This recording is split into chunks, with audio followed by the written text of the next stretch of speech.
नमस्कार, मैं हूं आशीष चित्रांशी और आप देख रहे हैं द न्यूज लॉन्चर। क्या दिल्ली में मोदी जी की जो सरकार है, बैसाखी वाली सरकार, ये अवैध सरकार है? इस पर बहुत दिन से सवाल भी हो रहे हैं, लेकिन जवाब अब तक ऑथेंटिक जवाब नहीं आया। इन सवालों के साथ जो होता ना अटैची, स्टेपनी स्टेपनी में कई सवाल लटक गए। हरियाणा की सरकार क्या अवैध सरकार है? महाराष्ट्र की सरकार क्या अवैध सरकार है? या जिन भी राज्यों में सरकारें भाजपा की हैं या भाजपा गठबंधन की हैं, क्या सारी सरकारें अवैध हैं? अवैध क्यों? क्या ये सरकारें बेईमानी से जीते गए, जो जीती गई सीटें हैं, बेईमानी से जीत कर आए विधायक हैं, उनके बदौलत बनी है? अगर निर्वाचन ही अवैध है, निर्वाचन में बेईमानी हुई है, तो सरकार स्वतः ही अवैध हो जाती है। इन सवालों के बीच लगातार ये पिछले 6 महीने से तो सवाल, सीरियल सवाल हो रहे हैं, बम्बार्डमेंट सवालों का। पहली बार सत्ताधारी दल के एक विधायक ने इन सवालों की वैधता पर मुहर लगा दी और मंच से उसने कबूला है कि हां जी, जीतने में बहुत सारे खेल हुए, बेईमानी हुई। एनडीए का एक विधायक मंच से कबूल करता है कि वो 20,000 मतदाता विधानसभा चुनाव में, अपने विधानसभा में सिर्फ 20,000 मतदाता बाहर से लाया और उसने ये भी कहा कि ये 20,000 मतदाता लाने का फायदा भी मुझे मिला है। अब इससे ज्यादा जीवंत सबूत कुछ हो नहीं सकता। ज्ञानेश और मोदी के खिलाफ इसे निजी तौर पर मैं सबसे बड़ा सबूत मानता हूं, क्योंकि राहुल गांधी तो मान लिया चीन के एजेंट हैं, सोरोस के एजेंट हैं, हम लोग देशद्रोही हैं। लेकिन भाजपा नीत गठबंधन का एक विधायक, वो तो देशद्रोही नहीं है ना, वो तो व्यक्ति निर्माण से राष्ट्र निर्माण कर रहा है, वो तो विश्व गुरु बनाने में लगा है। अगर वो ये बात कह रहा है कि 20,000 मतदाता बाहर से लाए थे, तो इससे ज्यादा चोरी या चोट्टई का सबूत कुछ हो नहीं सकता है। तो अब ये सबूत एक एक करके हम खोलेंगे और पूरी कुंडली खोलेंगे। भाव को ले आइए फटाफट। स्वागत है। जरा खबर देखिए, बड़ा अद्भुत है। महाराष्ट्र भी आजकल, पहले था एमपी गजब है, महाराष्ट्र गजब से भी बड़ा गजब होता जा रहा है। सिंधे के विधायक ने खोल दी खुद की पोल, बोले जुगाड़ करके लाया बाहर से 20,000 वोटर। नेक्स्ट हेडलाइन, विधानसभा चुनाव के लिए बाहर से 20,000 वोटर्स लाए गए, अपने ही विधायक को एकनाथ शिंदे ने मंच पर टोका।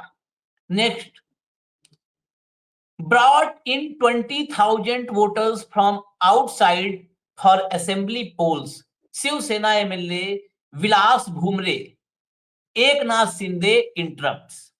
Basically Eknath Shinde deputy CM और शाह के परम प्रिय बैठे थे मंच पे, और उसी मंच पर शिवसेना का विधायक बताने लगा कि 20,000 हम मतदाता बाहर से लाए, उसका फायदा मिला। एकनाथ शिंदे इशारा करने लगे, तुरंत कहां से लाए, मतलब अब भाई होता है कई बार ऐसे ऑकवर्ड, अभी भाव एग्जांपल में बताएंगे, कई बार ऑकवर्ड सिचुएशन ऐसे पैदा हो जाती है कि बगल में जिसको, जिसके कंधे पे हाथ रख के लाए, वही पोल खोलने लगा, तो फिर कंधा दबाना पड़ता है खूब तेजी से। कई बार बच्चों को समझाना पड़ता है, बच्चे जाते हैं बेटा बाहर जाना दूसरे के यहाँ, अंकल के यहाँ, तो ऐसा नहीं कि सारे बिस्कुट खा जाना। तो जैसे ही वो 2 बिस्किट खाता है, तुरंत आंख दिखाना पड़ता है ऐसे। हम्म, हम्म। और वो आंख बेटा नहीं देखता है, अंकल और आंटी देख लेते हैं, कहते हैं भाई साहब खाने दीजिए, बच्चा ही तो वही हुआ। वो सब आंख दिखाते दिखाते वो सब बोल बोल गए भूमरे साहब। और बस अंकल आंटी, वो भूमरे नहीं देखे, अंकल आंटी लोगों ने देख लिया। उन्होंने कहा अरे जाए दीजिए शिंदे जी, 20,000 वोट ही तो चुराया है। मैं एक बार सुनवा देता हूँ भूमरे को, मराठी में बोल रहे हैं, तो मराठी में तो हमारे सामने कोई दिक्कत ही नहीं है, भाव है मराठी, पूरा हिंदी में आपके सामने बता भी देंगे, छोटी क्लिप है, तो मराठी में सुन लीजिए, फिर भाव पास चलते हैं। सुनवाइए भैया। विधानसभेच्या निवडणुकीमध्ये जवळपास 20,000 मतदान हे निवडणुकी टायमावर मी बाहेरून साहेब 20,000 मतदान आणलं आणि त्या निवडणुकीत मला त्या मतदानाचा 100% फायदा आला. माझ्या मतदारसंघातलं 20,000 मतदान हे बाहेर स्थलांतरित झाले होते. त्या लोकांना मी मतदानाच्या दिवशी घेऊन आलो साहेब. भाऊ हिंदी का भी इसमें फोटो दिख गया, हिंदी में बोल रहा था। मैं आशीष जी वो ये कह रहा है सबसे पहले कि 20,000 मतदान मैं बाहर से लाया और इसका मुझे हाँ। फायदा हुआ। उसके बाद जब उसको टोका टोकी हुई, उसने कहा कि मेरे लोग बाहर गए थे 20,000 उनको वापस लाए। मैं हाँ। भूमरे को चैलेंज देता हूँ, वो 20,000 लोगों की सूची दे दे कौन बाहर गए हाँ। थे। हाँ। पैठण में बाहर से लोग आते हैं। पैठण ये वो केंद्र है साड़ी का, जहाँ पैठणी साड़ी बहुत फेमस है महाराष्ट्र की, हाँ। वो डेलिकेसी मानी जाती है। हाँ। पैठणी मतलब किसी महिला को यदि पैठणी मिल गई तो उसको जीवन का सब कुछ मिल गया, ऐसा माना जाता है। हाँ। उस पैठण में बाहर के लोग काम करने आते हैं। ये यहाँ से कौन लोग माइग्रेट करने जा रहे हैं? और यदि 20,000 लोग पैठण के बाहर माइग्रेट करने गए तो इनके पिता को डूब मरना चाहिए, संदीपन भुमरे को, क्योंकि पिछले 5 बार से संदीपन भुमरे पैठण के एमएलए है। ये परिवार है भाई, इनका कब्जा है पैठण पे। कोऑपरेटिव शुगर मिल इनके पास, बैंक इनके पास, बाकी सब इनके पास। ये जो विलास भुमरे है एमएलए, ये पहली बार बना है। इसके पहले इसके पिता वहां से 5 बार एमएलए थे और महाराष्ट्र सरकार में मंत्री रह चुके हैं। ये जो 2.5 साल की उद्धव सरकार थी 2.5 साल की, उसमें भी मंत्री रह चुके हैं। क्योंकि इस बार लोकसभा, क्योंकि फिर शिवसेना टूटी, ये एकनाथ शिंदे के साथ चले गए। एकनाथ शिंदे के साथ चले जाने के बाद एकनाथ शिंदे ने इनको औरंगाबाद, जिसको आप संभाजीनगर कहते हैं, छत्रपति संभाजीनगर, वहां से चुनाव लड़वाया। वो वहां से एमपी है। जब पिता एमपी हो गए तो बेटे को एमएलए का चुनाव लड़वाया। तो यदि 20,000 के तादाद में लोग माइग्रेट करने जाते हैं पैठण से, और पैठण मराठवाड़ा है, मराठवाड़ा क्षेत्र में आता है पैठण, और ये औरंगाबाद यानी संभाजीनगर जिले में ही आता है। वहां दरअसल में एक फंक्शन था।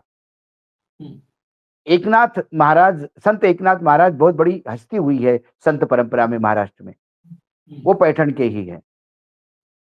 तो उनका एक मंदिर का प्रोग्राम था, उसमें एकनाथ शिंदे भी थे, संदीपन भुमरे विलास के पिता वो भी बैठे थे, साथ में जो पालक मंत्री थे संजय सिरसाट वो भी बैठे थे, सब बैठे थे। और उत्साह में उन्होंने बोल दिया कि मैं तो बाहर से 20,000 मतदाता लाया तब जीत गया। अब ये 20,000 लाया क्यों? क्योंकि ये जो सीट थी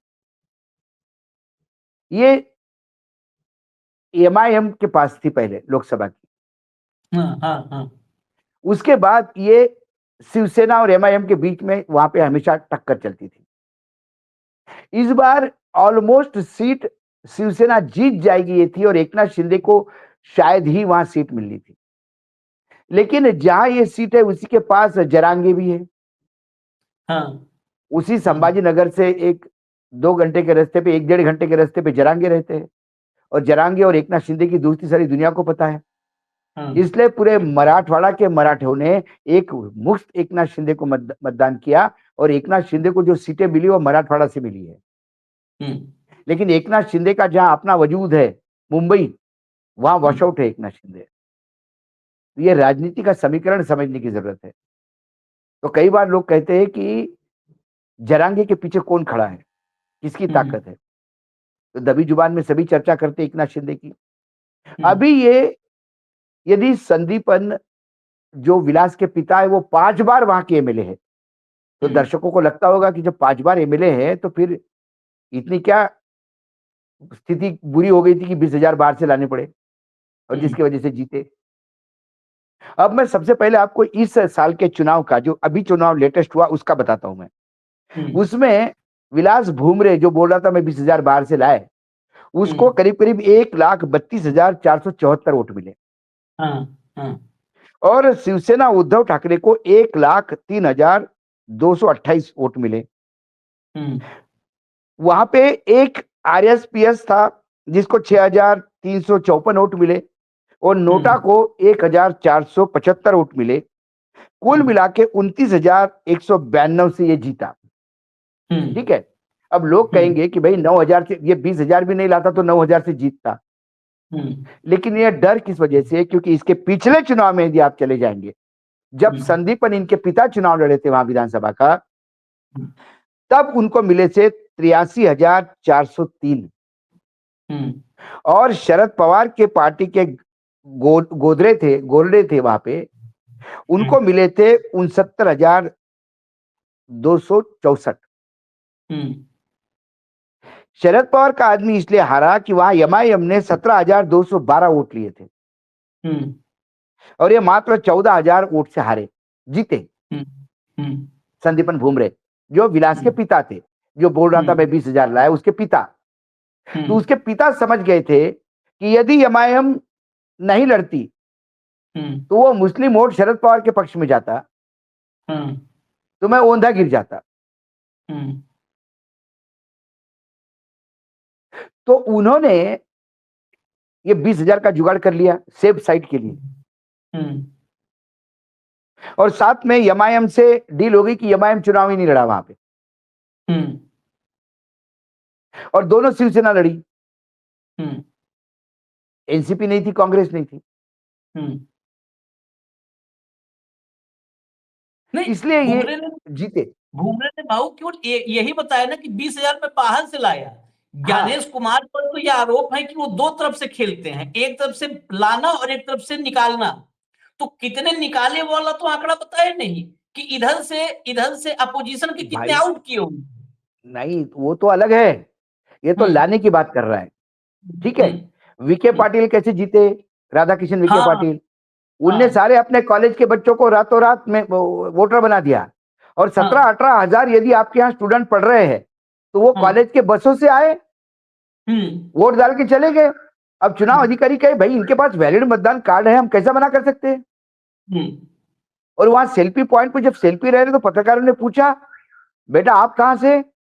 बोले हम मलकापुर से। अरे तो मलकापुर से तो यहाँ कैसे वोट देने आए हो? तो बोले हम यहाँ कॉलेज में पढ़ते हैं, तो हमारा वोट यहाँ करवा दिया अभी इस बार। जब आप 17-18 हजार वोट ऐसे बाहर से लाओगे, ऐसे कई जगह हुआ है। और यहाँ तो अब इकबालिया बयान हुआ है, इकबालिया बयान। एक यदि इनको ये बोलना होता तो ये बोलते थे कि भाई हमारे गांव के लोग जो बाहर गए थे उनको वापस आने की, उनको मतदान के लिए लाने की मैंने व्यवस्था की थी साहब। लेकिन ब्लंटली उसने बोला कि मैंने बाहर से लोग लाए 20,000 और उसका मुझे फायदा हुआ, मुझे उसका फायदा हुआ। ये वोट चोरी का इससे बड़ा और सबूत नहीं हो सकता। बाद में वो कहता है कि हमारे जो लोग बाहर गए थे उनको, जो मतदाता 20,000, तो उनकी लिस्ट दे दे। भाई 20,000 लोगों को लाए तो डाटा तो होगा ना इनके पास, पते होंगे, फोन नंबर होंगे, उनको कैसा लाया, कौन से अलग अलग गांव के होंगे। और जो बाहर गांव के थे उनका रजिस्ट्रेशन किसने किया? किस बीएलओ ने उसको कंफर्म किया कि वो यहाँ का वोटर है? भाई बीएलओ गया होगा ना घर पे चेक करने, तो मतदाता कहां से हो गया वहां से? तो कुल मिलाकर ये धांधली आपको हर जगह मिली गुरुजी।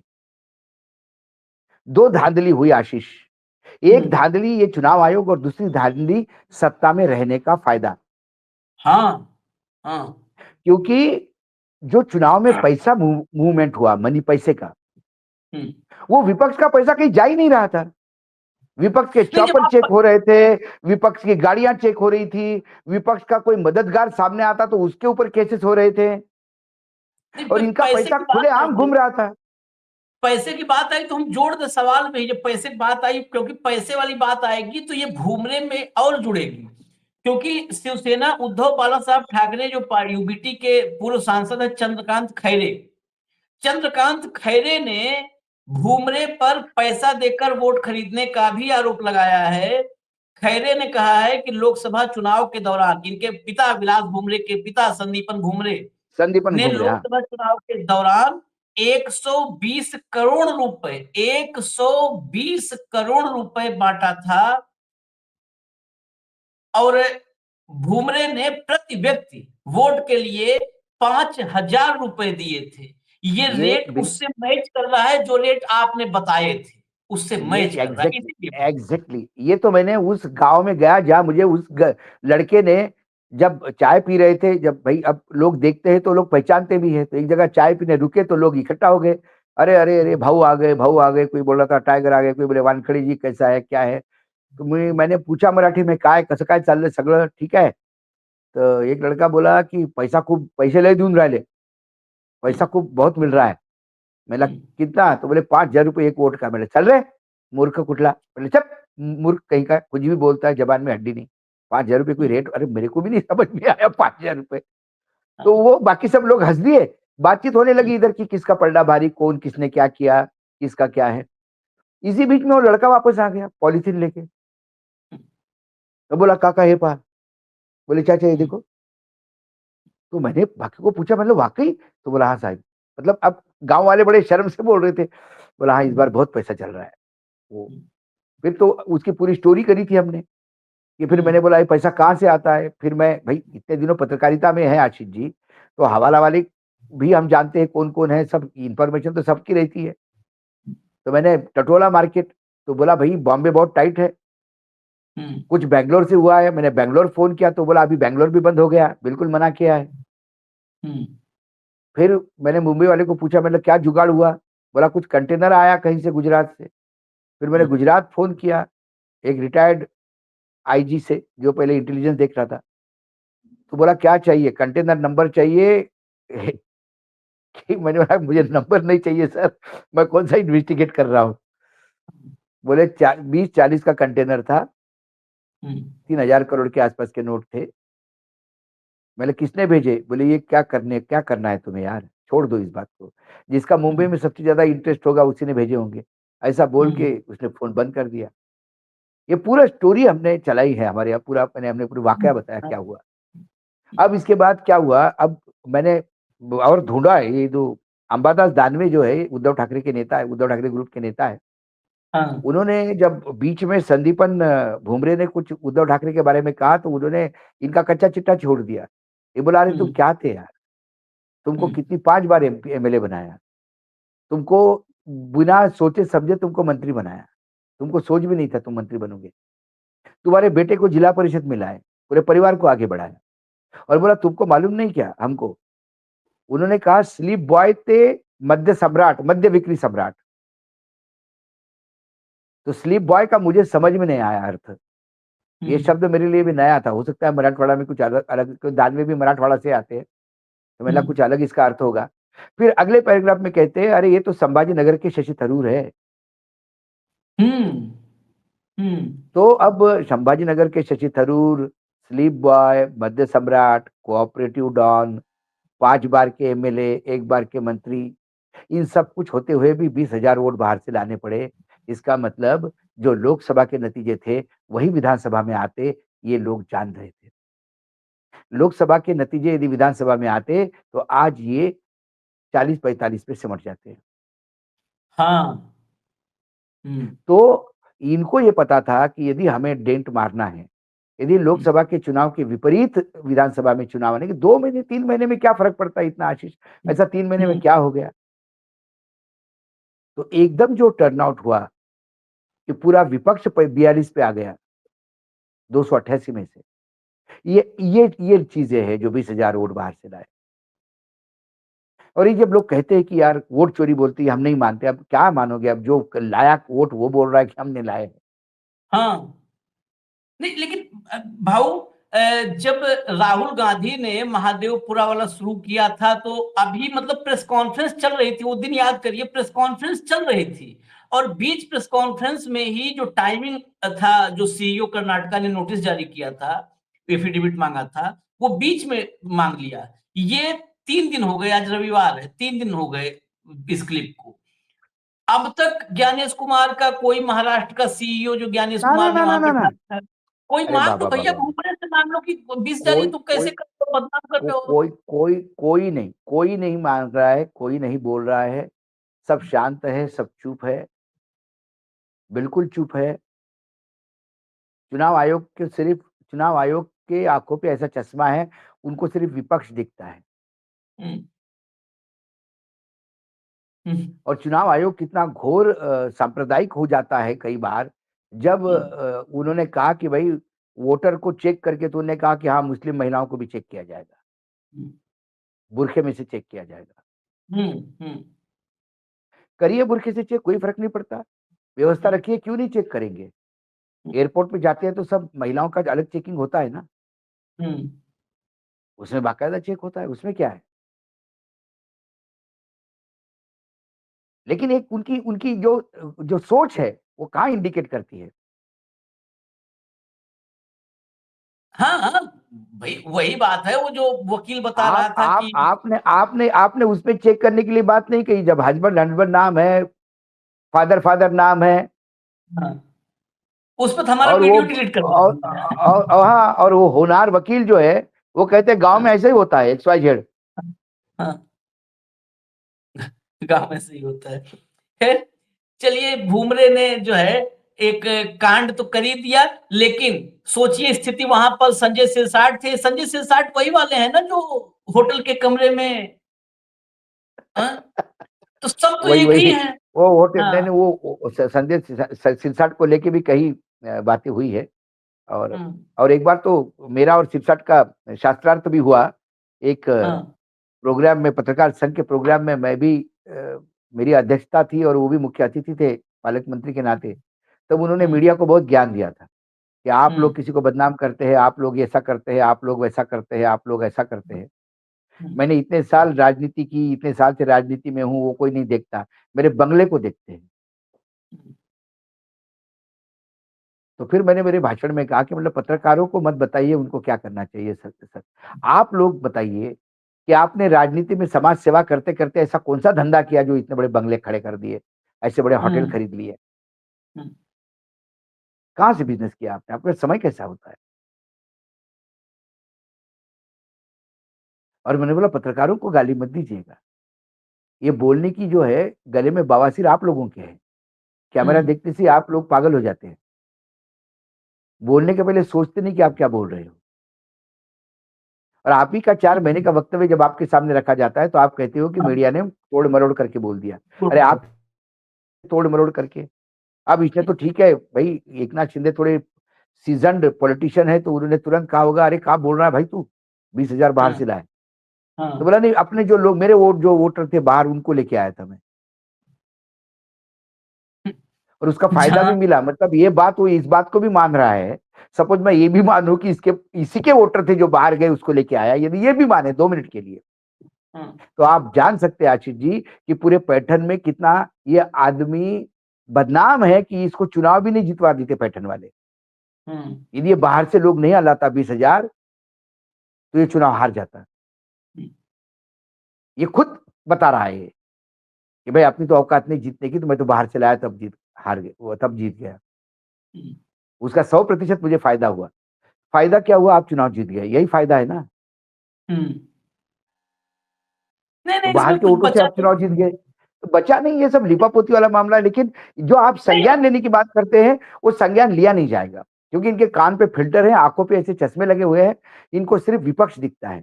इनको सवाल पूछने वाले पत्रकार देशद्रोही दिखते हैं, इनको इनके चरण चाटने वाले पत्रकार सही पत्रकार माने जाते हैं।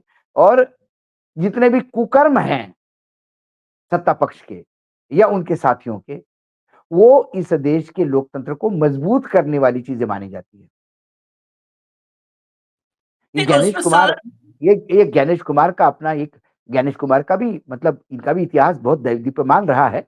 अभी उस पर हाँ, इन्वेस्टिगेशन चल रहा है, और बहुत हाँ, जल्दी मुझे लगता है न्यूज लॉन्चर के बाद, जैसा कि आपने मुझे उस दिन शेयर किया था मीटिंग में, एडिटोरियल मीटिंग में, कि एक खबर ये भी है, और उसके तो मैं तो शॉक्ड रह गया खबर देख के और बाकी चीजें देख के कि आगे क्या हो सकता है। मतलब कहाँ कहाँ से जब अतीत ढूंढने जाओगे तो वो क्या, हर एक का इतिहास, मतलब हर दीवार जहाँ खुट्टी गाड़ोगे वो क्या रेत की ही निकलेगी।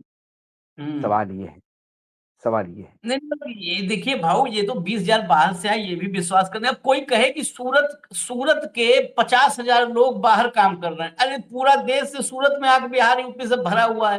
सूरत के लोग जब सूरत के लोग जाकर के अगर बाहर काम कर रहे हैं, मजदूरी कर रहे हैं, ईंटा उठा रहे हैं, बालू ढो रहे हैं, तो फिर गारा माटी कर रहे हैं, तो फिर यकीन करने वाली बात नहीं है ये सब। सवाल बस एक और है आखिर में, कि वो सवाल मैं दर्शकों से कर रहा हूं कि जरा गवई जी से आप लोग भी प्रार्थना करिए हाथ जोड़ करके, जाते जाते कुछ संज्ञान ले ले। जो लेकिन उम्मीद मेरी इसलिए नहीं है क्योंकि कल ही एक कार्यक्रम में हमने कहा था, कल एक कार्यक्रम में कहा था कि गवई के तरफ हमारी नजर है, जस्टिस गवई की तरफ, कि जो जूता कांड हुआ क्या उस पर संज्ञान लेंगे, और उन्होंने निराश कर दिया है। इसीलिए इससे जोड़ के बता रहे हैं, उन्होंने कहा कि मैं इस बात को आगे नहीं बढ़ाना चाहता, और इस पर ओवैसी का रिएक्शन है। ओवैसी ने कहा है कि मैं ससम्मान गवई से असहमति व्यक्त करता हूं, ये सिर्फ, और जो हमने कहा था वही बात आई है, ये गवई को जूता नहीं था, ये इस देश के दलितों के साथ जो अत्याचार हो रहा है आप आगे नहीं बढ़ाना चाहते हैं। अरे आप बड़े हो गए, एक सीजीआई हो गए, हमने आप मतलब बताओ। हमने कल कल दलित की बात कर ही रहे थे हम, दलित की आज फिर लखनऊ से एक खबर है। 17 साल की दलित बच्ची। 17 साल की दलित लड़की भर दोपहर को 12 बजे हम्म अपने बहन को मिलने इज्जत। जाती है। बहुत धूप है करके थोड़ी पेड़ के नीचे बैठती है। 4 नराधम आते हैं, उसके साथ जो था कोई व्यक्ति था उसको भगा देते हैं और उसके साथ सामूहिक व्यभिचार करते हैं। लोग पकड़े जाने से मायने नहीं रखते, लोगों की हिम्मत कैसी हो रही है। सवाल ये है, कानून व्यवस्था चोरों को पकड़ने में नहीं है आशीष, कानून व्यवस्था चोरी न होने देने में है, रोकने में है। हाँ, रोकने में है।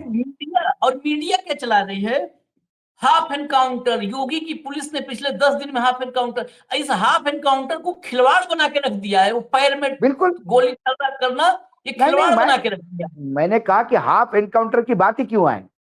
हाँ, हाफ एनकाउंटर की बात होना यही फेल्योर है योगी का। हाँ।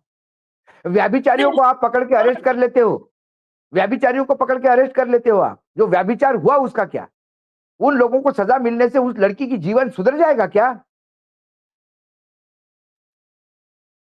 नहीं तो इसीलिए ये पूरा निराशा ज्ञानेश कुमार से, मोदी से, या जो ये साहब थे घुमरे, इनसे, शिंदे से नहीं है, निराशा गवई से, निराशा हमारी सुप्रीम अदालत से है, जिसको कोई फर्क नहीं है, जाने दो। उसे फर्क पड़ेगा जब आम आदमी इसी सुप्रीम कोर्ट पर सवाल उठा देगा तो इसे फर्क पड़ेगा, क्योंकि आम आदमी सबके लिए खिलौना है, उससे खेलिए। हाँ, हाँ, बस उससे निशिकांत की गाली से नहीं फर्क पड़ता है, जाने दो, हमें फर्क नहीं पड़ता। जूते से फर्क नहीं पड़ता है। अरे जब जूते से, गाली से नहीं फर्क पड़ रहा है तो हम भी वही बोले, नहीं फर्क पड़ेगा। जस्टिस गवई कहे एक बार कि चलो 2 गाली न्यूज लॉन्चर पर, नहीं फर्क पड़ेगा, देखते हैं एक बार। मैं इस चुनौती दे रहा हूं ये, और सम्मान के साथ, बिल्कुल कि आपको जरा कुछ उस जरा कुछ हो नफरती गया तो संघी के जूते से नहीं फर्क पड़ रहा है, नफरती फर्क संघी के पड़ता है। जूते से फर्क नहीं पड़ रहा है। भाजपाई सांसद जो दिन रात जहर विष वमन करता है, निशिकांत दुबे, उसकी गालियों से फर्क नहीं पड़ता है। और अभी हम लोग बोल दें, अभी देखिए कैसे फर्क पड़ेगा। न्यायिक मतलब न्यायपालिका पर उंगली उठाना, ये न्याय के लिए और न्यायिक भविष्य के लिए खतरा पैदा हो जाएगा। तुरंत क्रिमिनल ऑफेंस होगा, क्रिमिनल ऑफेंस। देश के साथ आज के दौर में न्यायपालिका ऑफेंस कर रही है, ऑफेंस कर रही है। बहुत बहुत बड़ी बात कह दी आपने। नहीं बोल रहे तो ऑफेंस कर। यदि इस देश में संविधान समाप्ति की ओर है और संविधान लागू नहीं दिखाई दे रहा है कहीं, सिर्फ संविधान नाम के लिए संविधान रह गया है, तो इसकी सबसे बड़ी जिम्मेदारी संविधान के कस्टोडियन की है, जो सर्वोच्च न्यायालय है। सर्वोच्च न्यायालय अपने अधीनस्थ न्यायाधीशों को उच्च न्यायालय की इस्तीफा मांगता है, वो देने से मना कर देते हैं। उनके खिलाफ महाभियोग चलाने की बात करते हैं, वो चलता नहीं है। एक सांसद आके गाली देके जाता है, उससे फर्क नहीं पड़ता। एक आता है नफरती संघी, वो जूता फेंक के जाता है, उससे फर्क नहीं पड़ता। यदि न्यायपालिका इतना सहने के लिए तैयार है, तो फिर न्यायपालिका ये माने कि इस देश में अब संविधान खत्म हो गया है। बस लोगों को अब अनाउंस कर दीजिए, आप अनाउंस कर दीजिए कि मनुस्मृति लागू हो गई है, हम दलित हैं, हमको जूता खाने ही हमारा नियति है। तो उन्होंने जूता मारा तो मनुस्मृति के अनुसार मारा, उसमें गलत क्या किया? वो राजा है, सत्ता में है, वो राजा है निशिकांत दुबे, उनको अधिकार है गाली देने का। उनने दिया तो बुरा क्या मानना? वो ब्राह्मण है, मस्तिष्क से पैदा हो गए हैं, हम तो चरणों में पैदा हो गए हैं, वो तो गाली देंगे। ये बात मानिएगा। कम से कम देश इस भ्रम में नहीं रहे कि संविधान से देश चल रहा है।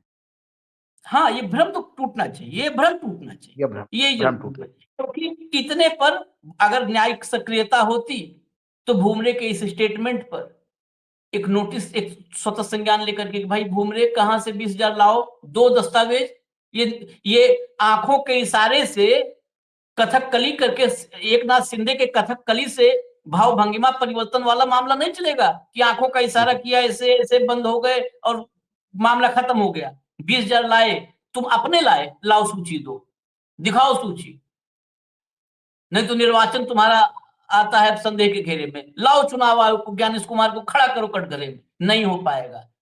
जिसे जूता और गाड़ी से फर्क नहीं पड़ता, उसे संविधान रहे ना रहे उससे क्या फर्क पड़ता है। हाँ, उसके लिए तो बहुत ही छोटी चीज है। हाँ, बहुत छोटी चीज है। धन्यवाद, बहुत बहुत धन्यवाद आपका। नमस्कार।